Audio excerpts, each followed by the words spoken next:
샬롬 5월 7일 목요일 하나님 나라를 시작하는 말씀 묵상 시간입니다. 오늘 우리에게 주신 말씀은 창세기 37장 1절에서 17절입니다.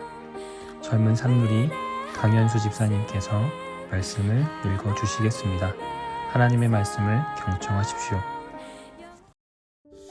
야곱이 가나안 땅 곧 그의 아버지가 거류하던 땅에 거주하였으니 야곱의 족보는 이러하니라. 요셉이 17세의 소년으로서 그의 형들과 함께 양을 칠 때에 그의 아버지의 아내를 비라와 실바의 아들들과 더불어 함께 있었더니 그가 그들의 잘못을 아버지께 말하더라. 요셉은 노년에 얻은 아들이므로 이스라엘이 여러 아들들보다 그를 더 사랑하므로 그를 위하여 채색옷을 지었더니 그의 형들이 아버지가 형들보다 그를 더 사랑함을 보고 그를 미워하여 그에게 편안하게 말할 수 없었더라. 요셉이 꿈을 꾸고 자기 형들에게 말하매 그들이 그를 더욱 미워하였더라. 요셉이 그들에게 이르되 청하건대 내가 꾼 꿈을 들으시오. 우리가 밭에서 곡식단을 묶더니 내 단은 일어서고 당신들의 단은 내 단을 둘러서 절하더이다.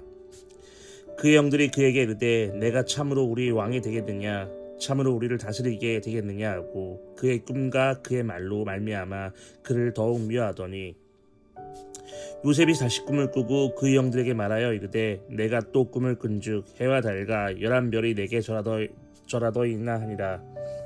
그가 그의 꿈을 아버지와 형들에게 말하매 아버지가 그를 꾸짖고 그에게 이르되 내가 꾼 꿈이 무엇이냐, 나와 내 어머니와 내 형들이 참으로 가서 땅에 엎드려 내게 절하겠느냐. 그의 형들은 시기하되 그의 아버지는 그 말을 간직해 두었더라. 그의 형들이 세겜에 가서 아버지의 양떼를 칠 때에 이스라엘이 요셉에게 이르되 내 형들이 세겜에서 양을 치지 아니하느냐, 너를 그들에게로 보내리라. 요셉이 아버지에게 대답하되 내가 그리하겠나이다. 이스라엘이 그에게 이르되 가서 내 형들과 양떼가 다 잘 있는지를 보고 돌아와 내게 말하라 하고 그를 헤브론 골짜기에서 보내니 그가 세겜으로 가니라. 어떤 사람이 그를 만난즉 그가 들에서 방황하는지라. 그 사람이 그에게 물어 이르되 내가 무엇을 찾느냐. 그가 이르되 내가 내 형들을 찾으오니 청하건대 그들이 양치는 곳을 내게 가르쳐 주소서. 그 사람이 이르되 그들이 여기서 떠났느니라. 내가 그들의 말을 들으니 도단으로 가자 하더라. 요셉이 그의 형들의 뒤를 따라 가서 도단에서 그를 만나니라. 제가 청소년 시절 자주 듣던 설교가 오늘 본문에 해당하는 꿈꾸는 자 요셉이 되라는 설교였습니다. 어쩌면 제가 청소년부 사역을 10년 넘게 오래 하고 있는 이유가 이 설교 때문이라고 할 수 있습니다. 물론 이 설교의 내용이 동의가 되거나 은혜를 받아서 그런 것은 아닙니다. 안 듣는 것 같아도 청소년 시절 어떤 메시지를 들려주느냐가 신앙 방향에 얼마나 중요한지 큰 영향을 주는지를 깨달았기 때문입니다. 청소년 시절 예배를 제대로 드리는 둥 마는 둥 저 역시 했던 것 같습니다. 그런데 콩나물에 물 주듯이 제게 들려진 그 설교가 제 신앙의 매우 깊은 중심을 세우고 방향을 세우는데 큰 영향을 미쳤음을 어른이 돼서 깨달았습니다. 꿈꾸는 자가 되라. 요셉과 같이 총리가 되는 꿈을 꿔라. 누구로부터 언제 들었는지 기억도 나질 않지만 이렇게 각인이 바뀌었습니다. 이후 성경을 묵상하고 성경을 공부하며 이 말이 사실은 맞지 않는다는 것을 깨달았습니다. 그럼에도 불구하고 그 메시지와 신앙의 방향으로부터 여전히 구속받고 있음을 느낍니다. 아마도 저와 같은 세대의 청소년 시기를 보내시며 메시지를 들으신 우리 많은 성도님들 역시도 마찬가지이실 겁니다. 꿈을 꿔라. 이 말은 맞는 것 같지만 실은 꿈을 꾸는 것은 어렵습니다. 지금 저에게 그리고 성도님들께 꿈이 뭐냐고 묻는다면 아마 딱히 대답하시기가 어려울 것입니다. 지금 우리 청소년부 애들에게도 마찬가지입니다. 다시 성경의 메시지와 우리가 들어왔던 꿈꾸는 요셉은 사실 많은 차이가 있음을 본문을 보면 잘 알 수 있습니다. 꿈을 꿔라, 꿈꾸는 자가 되라는 것은 엄밀히 말하면 본문 가운데 나오지 않는 내용입니다. 요셉의 10대 시절의 꿈이 무엇이었을까요? 총리가 되는 것이었을까요? 형제들에게 절을 받는 높은 사람이 되는 게 그가 10대 시절에 품은 꿈이었을까요? 그가 10대 시절 총리가 되는 꿈, 세상적으로 높은 지위에 올라가는 것을 꿈꿨다는 기록은 성경에 없습니다. 하나님께서 그에게 그런 꿈을 품도록 주셨다는 기록도 오늘 말씀해 보면 없습니다. 그 배우 현빈 씨나 장동건 씨는 배우를 하는 데에 큰 애로사항이 하나 있는데 그게 너무 얼굴이 잘생겨서 라고 합니다.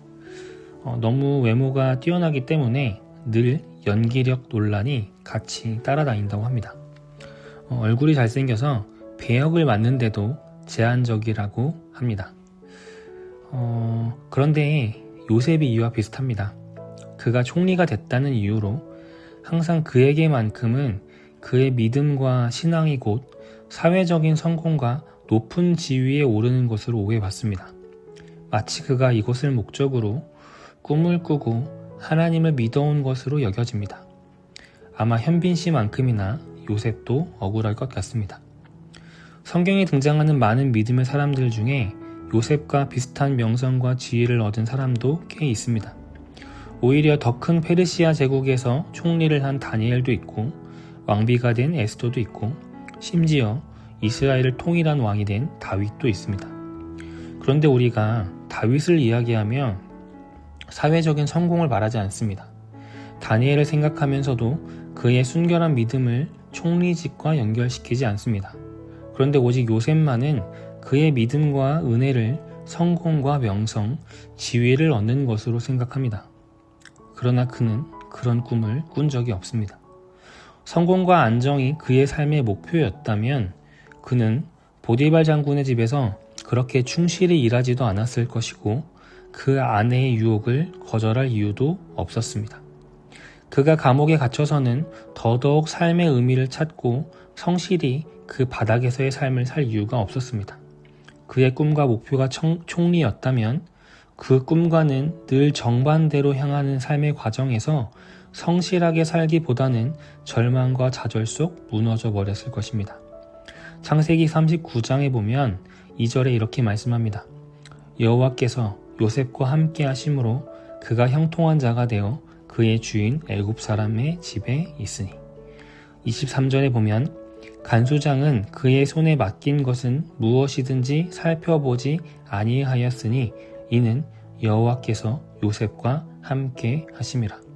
여호와께서 그를 범사에 형통하게 하셨더라. 그가 가장 절망과 밑바닥에 있을 때 하나님은 형통하다고 말씀하십니다.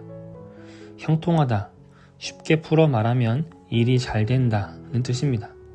그가 형들의 손에 의해 노예로 팔려갔을 때 그가 보디발 아내의 유혹에 넘어가지 않고 하나님 보시기 원하는 선택을 하여 그 대가로 상금이 아니라 저 땅 속 깊은 감옥에 갇혔을 때 하나님은 요셉에게 잘됐다, 너는 형통하다, 너 요즘 일이 잘 풀린다 말씀하셨습니다.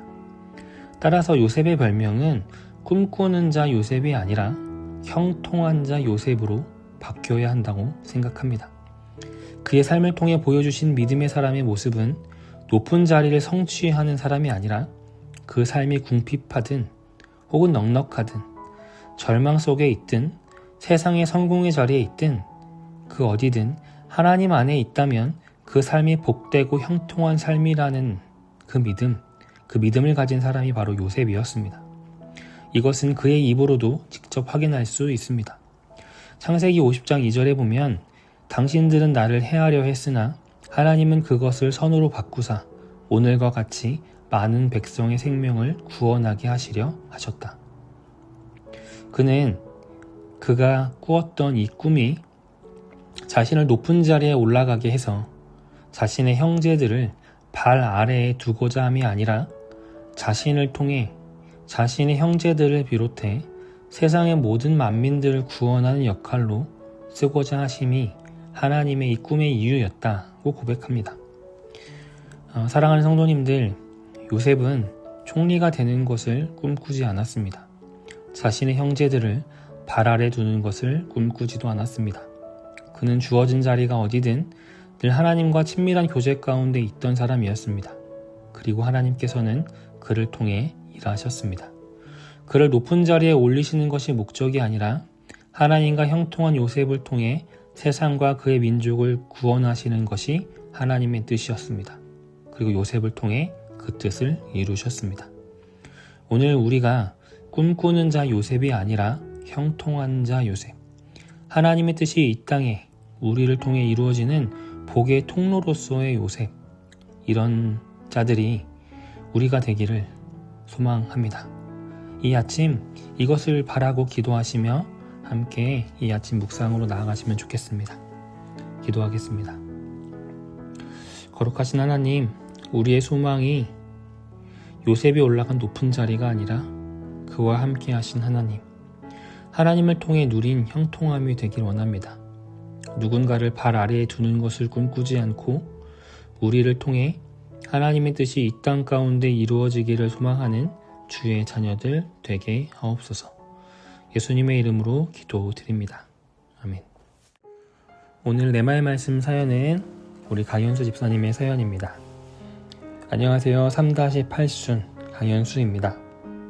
그러나 내가 가는 길을 그가 아시나니 그가 나를 단련하신 후에는 내가 순금같이 되어 나아오리라. 욥기 23장 10절 말씀.